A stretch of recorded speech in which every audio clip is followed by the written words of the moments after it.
මං හිතන්නේ මට අම්මගේ බඩ ඇතුලේ නෝටි වැඩක් වුණා.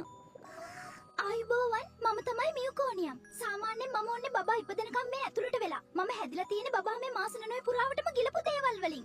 ඒ කියන්නේ ඇම්නියොටික් වතුර, ලානුගෝ කියන පුංචි කෙස් ගස්, බයිල්ලයි පරණ සූල එහෙම එකතු වෙලා. මම තමයි බබාගේ පළවෙනි කක්ක එක. මම එළියට යන්න ඕනේ බබා ඉපදුනාට පස්සේ ලස්සන ඩයපර් එකකට. පොඩ්ඩක් එන්න. ඇයි මේ භූමිකම්පාවක් වගේ? සමහර අවස්ථාවන් තියෙනවා මට එකපාරටම බබාට ඔක්සිජන් යවා ගන්න බැරි වෙන. අයියෝ ඔක්සිජන් මදි වෙලා බබාට ස්ට්‍රෙස්. එහෙම වුණාම බබාගේ බඩවැල් කලබල වෙලා වේගෙන් වැඩ කරන්න ගන්නවා. මට টয়ලට් යන කපාට තව දුරටට අල්ලන් ඉන්න බෑ. අම්මේ. ඇයි මේ? මට මොකද්ද වෙන්නේ? මේ මොකද මගේ වතුර ටැංකි කොළ පාට වෙලා තියෙන්නේ? ප්‍රසූත අවස්ථාවේදී වෝටර් බැගේ කඩද්දී කොළ හෝ කහ පැහැයෙන් යුතු මියුකෝනියම් පිට වී ඇති බව වෛද්‍යවරුන් දුටුවහොත් ඔවුන් වහාම විශේෂ අවධානයක් යොමු කරනවා.